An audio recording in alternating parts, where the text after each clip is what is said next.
On a crisp Monday morning in downtown Chicago, Andrea Chen walked confidently toward the gleaming glass doors of Summit Insurance headquarters, her patent leather heels clicking against the polished marble floor. Her portfolio, filled with 5 years of successful cases and glowing client testimonials, was tucked securely under her arm. The morning sunlight filtered through the towering windows, casting long shadows across the lobby as other employees hurried to their workstations. Andrea had spent the entire weekend preparing for this crucial client meeting. Her dark blazer was perfectly pressed, and she had rehearsed her presentation multiple times in front of her bathroom mirror. This wasn't just any meeting, it was her chance to showcase her expertise on a major corporate account that could bring millions in revenue to the company. As she waited for the elevator, she caught her reflection in the mirrored walls and adjusted her collar. A young intern smiled at her, and Andrea returned the gesture, remembering her own early days in the industry. She had worked her way up from processing basic claims to handling the company's most complex cases, earning numerous accolades along the way. The elevator dinged, and Andrea stepped in, pressing the button for the 15th floor. Her mind wandered to the stack of thank you emails from satisfied clients saved in her work folder. One had even written to the CEO, praising her ability to explain complicated insurance terms in simple, understandable language. When the doors opened to the executive floor, Andrea took a deep breath, inhaling the familiar scent of coffee and printer paper. The conference room was already half full with early arrivals. Junior analysts clutching their tablets, a few account managers she knew from previous projects, and some faces she didn't recognize. She began setting up her presentation, connecting her laptop to the projector with practiced ease. The room gradually filled with quiet chatter as more people arrived. Through the glass walls, she could see Regional Manager Robert Walsh approaching, his face set in its usual stern expression. Andrea had heard whispers about Walsh's old-school management style, but she refused to let office gossip affect her professional demeanor. Just as she was pulling up her slides, a distinguished-looking man in an impeccably tailored suit entered the room. Andrea noticed how the atmosphere shifted slightly. People sat up straighter, conversations hushed. She didn't recognize him, but something about his presence commanded attention. He chose a seat near the front of the room, directly in her line of sight. As the clock struck 9, Andrea stood at the front of the room, ready to begin. She had done this countless times before, but today felt different. Maybe it was Walsh's cold stare, or perhaps it was the mysterious executive's presence. Either way, she knew this presentation could be a turning point in her career. Little did she know, as she opened her mouth to speak, that this ordinary Monday morning was about to become one of the most significant days of her professional life. The events that would unfold over the next hour would not only test her resilience, but would also spark a chain reaction that would reshape the company's entire culture. The air in the conference room felt electric with anticipation as Andrea clicked to her first slide, unaware that she was about to become the catalyst for a long-overdue change in corporate America. The story that would emerge from this meeting would eventually be shared in boardrooms across the country as a powerful reminder that true professionalism knows no color, and karma has perfect timing. Would you like me to continue with the next part of the story? The tension in the conference room grew as Andrea began her presentation. She started confidently, laying out the complex insurance strategy she had developed for their corporate client. Her voice was clear and professional as she explained each point, backed by solid data and years of experience in the field. But just 3 minutes into her presentation, Regional Manager Walsh cut her off mid-sentence. "I think we should approach this differently," he said, not even trying to hide his dismissive tone. The room grew uncomfortably quiet. Andrea paused, keeping her composure, and politely acknowledged his interruption before attempting to continue. Walsh wasn't done. Every few minutes, he would interrupt again, questioning her methods, her numbers, even her choice of presentation format.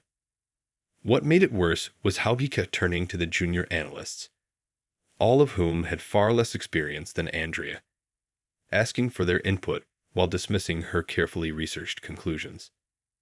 The distinguished executive in the front row watched this unfold with an unreadable expression, occasionally making notes on his tablet. Andrea noticed how he seemed to pay particular attention whenever Walsh interrupted her, his eyes narrowing slightly each time. "Perhaps," Walsh said loudly, speaking over Andrea yet again, "we should let Tyler explain this section. He's got a more traditional background in corporate insurance." The emphasis he put on traditional made several people in the room shift uncomfortably in their seats. Tyler, a junior analyst who had joined the company just 8 months ago, looked mortified at being put on the spot. Andrea maintained her professional demeanor, though her hands gripped the presentation remote a little tighter. She had dealt with subtle bias before, but Walsh's behavior was becoming increasingly obvious and inappropriate. Still, she pressed on, determined to finish her presentation. The breaking point came when she reached the section about risk assessment, her specialty. Walsh stood up, physically inserting himself between Andrea and the projection screen. "I think we need to be careful about taking advice on such crucial matters," he announced to the room. "Some people might have gotten their positions through special considerations. We need to ensure we're following proper protocols." The room fell dead silent. A few people stared at their laptops, clearly uncomfortable. Others exchanged worried glances. The young intern from the elevator looked like she wanted to disappear into her chair. But the executive in the front row sat up straighter, his expression hardening as he observed Walsh's behavior. Andrea felt her heart pounding, but years of professionalism helped her keep her voice steady.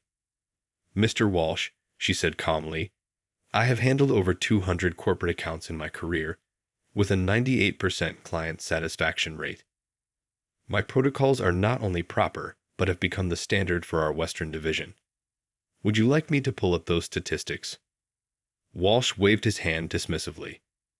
"Numbers can be manipulated," he said. "What matters is understanding our client base. Some of us naturally have more in common with our typical corporate clients." His implication hung heavy in the air. The executive in the front row cleared his throat and checked his phone.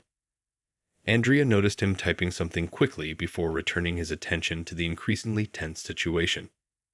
Despite the hostile environment, she straightened her shoulders and prepared to continue. Just then, Walsh's phone buzzed. He glanced at it, his face showing a flicker of confusion. Then it buzzed again, and again. His expression changed from confusion to concern as he stepped into the hallway to take a call, leaving Andrea standing at the front of the room. In his absence, she took the opportunity to smoothly transition back to her presentation, handling the interruption with grace. The room seemed to collectively exhale, and several people gave her subtle nods of support. Little did anyone know, the next few minutes would completely transform the power dynamic in that conference room. And Walsh's actions were about to catch up with him in a way nobody expected. "Would you like me to continue with the next part of the story?" Walsh stormed back into the conference room, his face now slightly pale despite his attempt to maintain his authoritative demeanor. He took his seat but couldn't seem to sit still, constantly checking his phone under the table. The executive in the front row watched this display with quiet interest, occasionally making notes on his tablet. Andrea had just reached the most crucial part of her presentation, the innovative coverage strategy she developed specifically for this account. It was her proudest work, a fresh approach that could save the client millions while providing better protection. But Walsh couldn't help himself. "This is completely unorthodox," he interrupted again, his voice carrying a slight tremor that hadn't been there before. "I don't think someone with your background can fully grasp the complexities of what our high-level clients need." A few gasps echoed around the room. He'd finally crossed the line from subtle bias to outright discrimination. The executive in the front row stood up. The movement was so sudden that everyone turned to look at him. "Please," he said quietly, "continue with your presentation, Andrea." His calm voice carried unmistakable authority. Walsh's face turned from pale to ashen as recognition finally dawned in his eyes. Now everyone in the room was watching this scene unfold. The executive pulled out his business card and placed it on the conference table. He was David Richardson, Chief Operations Officer of their parent company, sent to evaluate regional operations. He had specifically requested to attend this presentation after hearing about Andrea's innovative approach to corporate insurance from other branches. "Mr. Walsh," Richardson said, his voice still quiet but filled with controlled anger, "I've just received some very interesting emails from your former employees. It seems today's behavior isn't an isolated incident." He held up his phone, showing a screen full of unread messages. "Your conduct has been reported to HR multiple times, but somehow these complaints never made it to corporate headquarters." Walsh started to speak, but Richardson held up his hand. "I've seen enough. This kind of discrimination has no place in our organization. This meeting is adjourned. Mr. Walsh, please collect your things and report to HR. They're expecting you." Walsh stood up, straightened his tie with shaking hands, and walked out of the room without another word. The atmosphere in the room transformed. People who had been slumped in their chairs sat up straighter. The young intern who had smiled at Andrea in the elevator was beaming now. A few colleagues even gave her subtle thumbs-up signs when Richardson wasn't looking. Now, Richardson said, turning back to Andrea, "I believe we were in the middle of hearing about an innovative coverage strategy that could revolutionize how we handle corporate accounts." His smile was genuine. "Would you mind starting this section again? I want to make sure we don't miss a single detail." Andrea nodded, took a deep breath, and resumed her presentation. This time, there were no interruptions. The room was fully engaged, asking thoughtful questions and taking detailed notes. Her ideas were finally being heard, evaluated on their merits rather than dismissed based on prejudice. As she concluded her presentation, Richardson stood up again. "This is exactly the kind of forward-thinking approach our company needs," he announced to the room. "Thank you, Andrea, for your persistence and professionalism in the face of unacceptable behavior." He paused, looking around the room. "Let this be a lesson to everyone here. Excellence knows no color, no gender, no background. It's about talent, hard work, and integrity."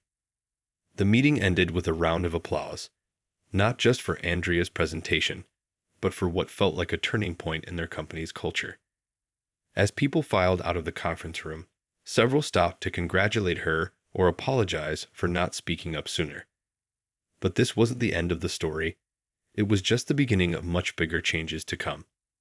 Would you like me to continue with the next part? As the conference room emptied, Richardson asked Andrea to stay behind. He pulled up a chair and sat down, his expression both serious and kind. The morning sunlight streamed through the windows, casting a warm glow over the now quiet room. The chaos from earlier felt like a distant storm that had finally passed. "I want you to know," Richardson began, "that I didn't come here by accident." He pulled out a folder from his briefcase. Inside were printouts of quarterly reports, client testimonials, and performance reviews, all with Andrea's name on them. "Your work caught my attention months ago. The ways you've revolutionized our approach to corporate coverage. It's exactly what this company needs more of." Andrea sat quietly, taking in his words. The folder contained years of her work, carefully documented and analyzed. Her innovative strategies had apparently been noticed at the highest levels of the company, even while her immediate supervisor had been working to diminish her contributions. But, Richardson continued, leaning forward slightly, "what I witnessed today was unfortunately not surprising. We've been receiving anonymous tips about similar incidents across several branches. Your situation just helped us confirm what we suspected." He paused, checking his phone briefly. "The emails are still coming in. Apparently, Mr. Walsh's behavior today opened the floodgates." Just then, Richardson's phone buzzed with another message. He glanced at it and smiled. That was from our CEO. "She'd like to meet with you next week." Andrea's eyes widened slightly. The CEO of their parent company was known for her hands-on approach to reshaping corporate culture, but direct meetings were rare. "We're not just looking to address isolated incidents anymore," Richardson explained, closing the folder. "We're planning a complete overhaul of our company culture, and we need leaders who understand both the problem and the solution." He looked directly at Andrea. "Leaders like you." The weight of his words hung in the air. Through the glass walls, Andrea could see people trying not to obviously stare as they walked past. News traveled fast in corporate settings, and the morning's events were already becoming office legend. "There's something else you should know," Richardson continued, pulling out another document. "That client you were preparing this presentation for, they specifically requested you." He smiled at Andrea's surprised expression. "Your reputation precedes you. Other clients have been asking for you by name. They trust your judgment, your expertise, and your integrity." As if on cue, Richardson's phone buzzed again. This time, it was an email from their biggest client, expressing concern about Walsh's behavior and specifically commending Andrea's professionalism. The client had heard about the incident through their own channels and wanted to ensure she would still be handling their account. "You see," Richardson said, showing her the email, "change doesn't happen in a vacuum. Every time someone like Walsh tries to maintain the old ways, they're actually helping us identify where we need to focus our efforts. And every time someone like you stands firm in their professionalism and expertise, you're showing others what real leadership looks like." He stood up, gathering his things. "Take the rest of the day off. We'll need you fresh for tomorrow. There are going to be some big changes around here." He handed her his business card with his direct number. "And Andrea? Thank you. Not just for today, but for every day you've continued to excel despite the obstacles placed in your way." As Richardson left the conference room, Andrea remained seated for a moment, processing everything that had happened. Through the glass, she could see people gathered in small groups, talking animatedly. The young intern caught her eye and gave her a thumbs up. Something had shifted today, not just for her, but for everyone who had witnessed it. Her phone buzzed. It was an email from the CEO's office, confirming next week's meeting. Andrea smiled, knowing that this was just the beginning of a much bigger story. Sometimes, she thought, karma doesn't just come knocking. It brings reinforcements. "Would you like me to continue with the next part of the story?" The next morning, the office atmosphere was noticeably different. As Andrea stepped off the elevator, she could feel eyes following her. Not with judgment, but with respect and curiosity. The story of yesterday's confrontation had spread like wildfire through the company's grapevine, gaining new details with each retelling. She walked to her desk, finding it covered with sticky notes of support and encouragement from colleagues. A small group of junior employees who had never spoken to her before smiled warmly as she passed. The office felt lighter somehow, as if a heavy cloud had finally lifted. Mid-morning, Andrea's phone rang. It was Richardson again, requesting her presence in a series of emergency meetings. The corporate investigation into Walsh's behavior had uncovered far more than anyone expected.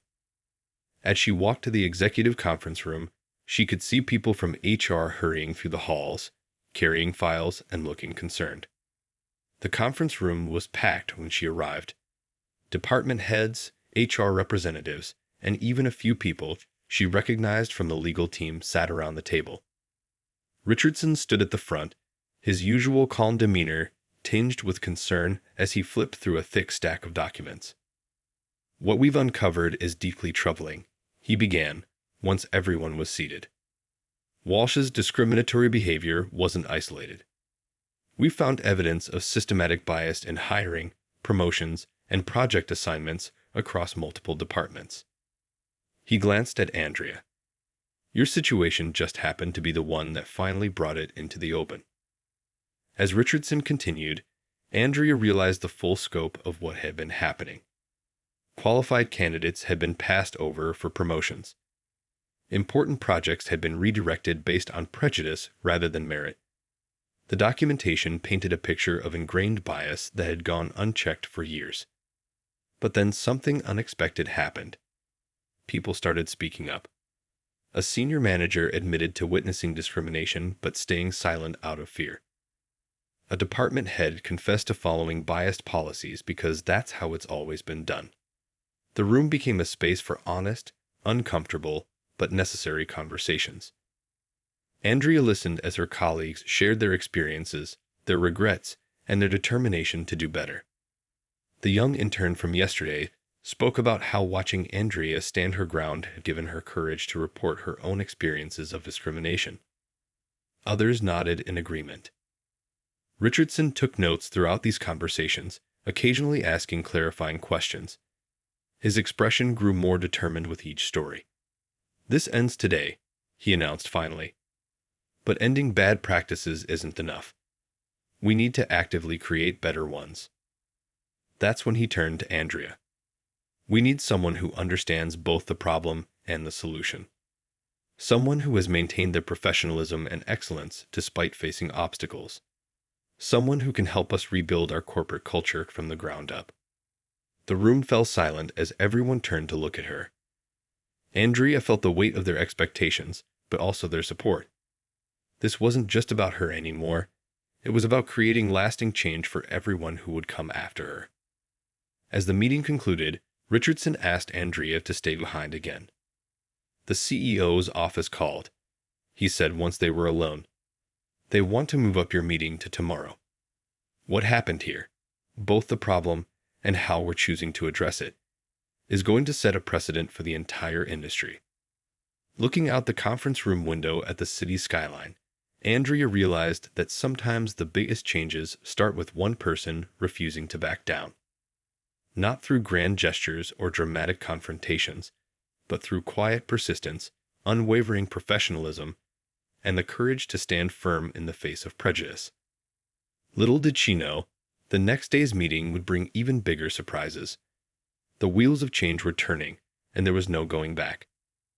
Would you like me to continue with part 6 of the story? The next day arrived with an unexpected buzz of activity. The elevator doors opened to reveal a completely different office environment. Corporate security officers stood near Walsh's former office, sealing files and securing his computer. The HR department had set up a temporary desk in the common area where employees could privately report any past incidents of discrimination. From her desk, Andrea could see Walsh's face plastered across the local business news website. The headline read, "Major Insurance Firm Launches Investigation into Systemic Discrimination." Her phone hadn't stopped buzzing since morning. LinkedIn messages, emails, and texts from industry colleagues, all expressing support and sharing similar experiences. Around 10 a.m., Walsh himself appeared, escorted by security to collect his personal belongings. The once proud manager now looked deflated, his shoulders hunched as he carried a small box of items. As he walked past the desks, several employees he had previously mistreated stood a little taller, watching his departure with quiet satisfaction. Just then, Andrea's phone rang. It was Richardson's assistant, urgently requesting her presence in the main conference room. When she arrived, she found not just Richardson, but a full panel of corporate executives connected via video conference on the large screen. Their faces were serious, and several had thick folders of documents in front of them. "Andrea," the CEO's voice came through clearly from the main screen.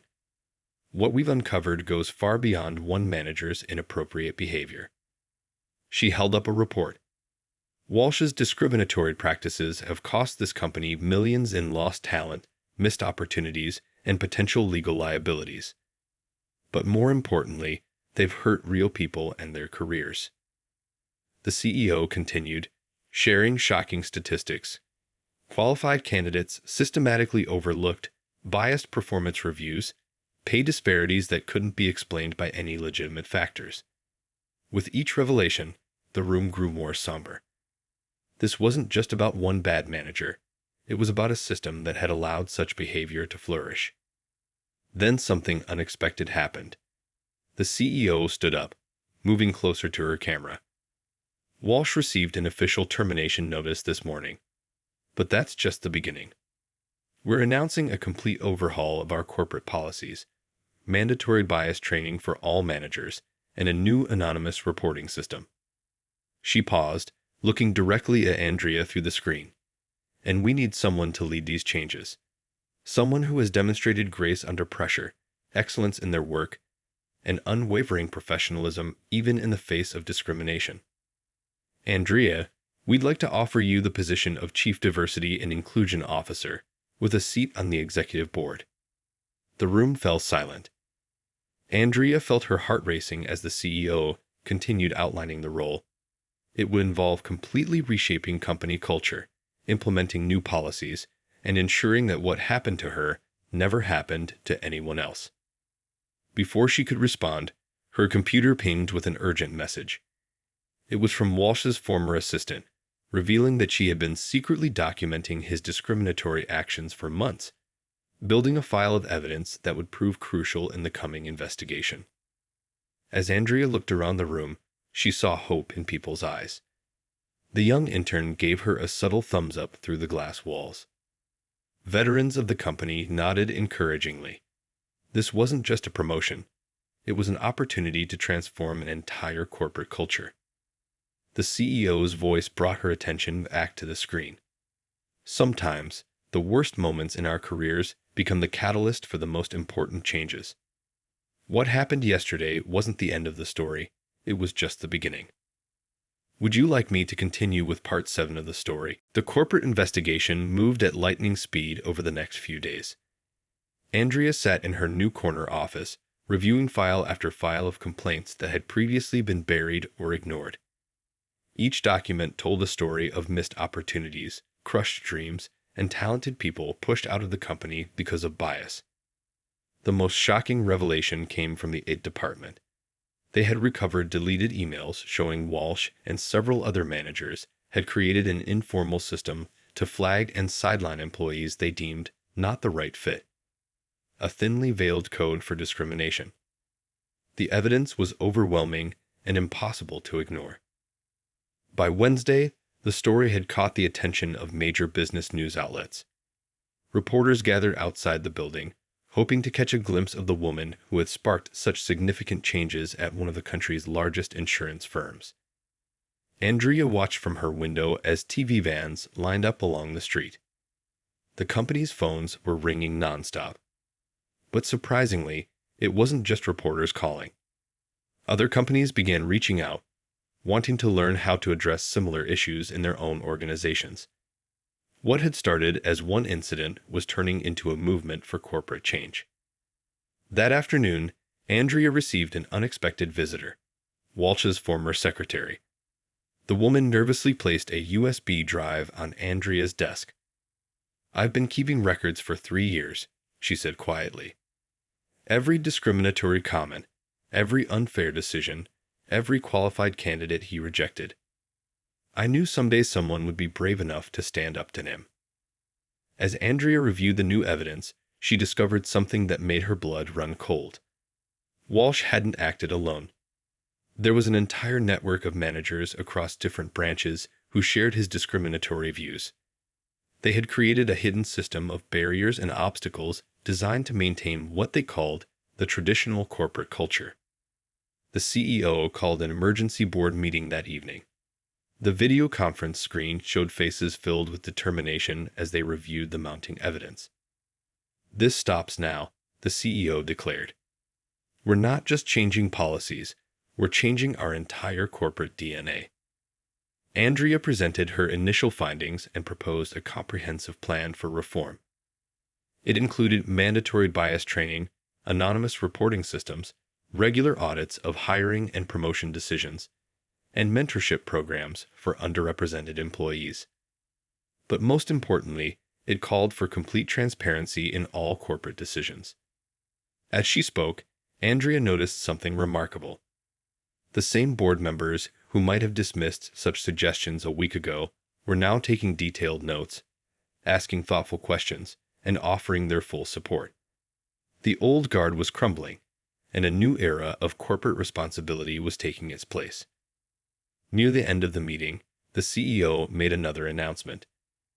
The company would establish a substantial fund to compensate employees who had been unfairly passed over for promotions or forced out of their positions.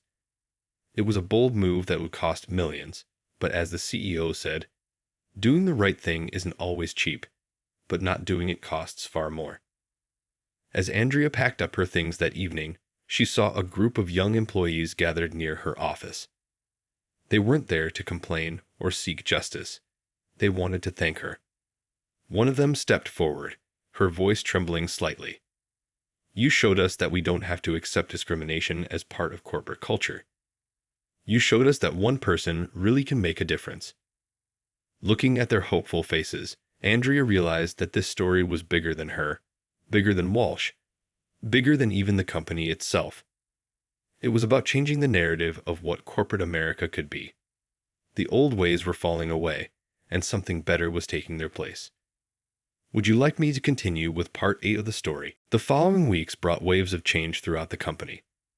The once quiet hallways buzzed with energy as new policies rolled out and old barriers came crashing down. Andrea's office had become a hub of activity, with a constant stream of employees sharing their stories and offering their support for the changes.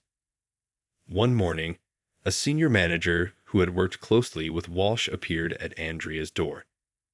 His face showed the weight of guilt as he confessed to staying silent despite witnessing years of discrimination. "I was afraid of losing my job," he admitted, his voice cracking.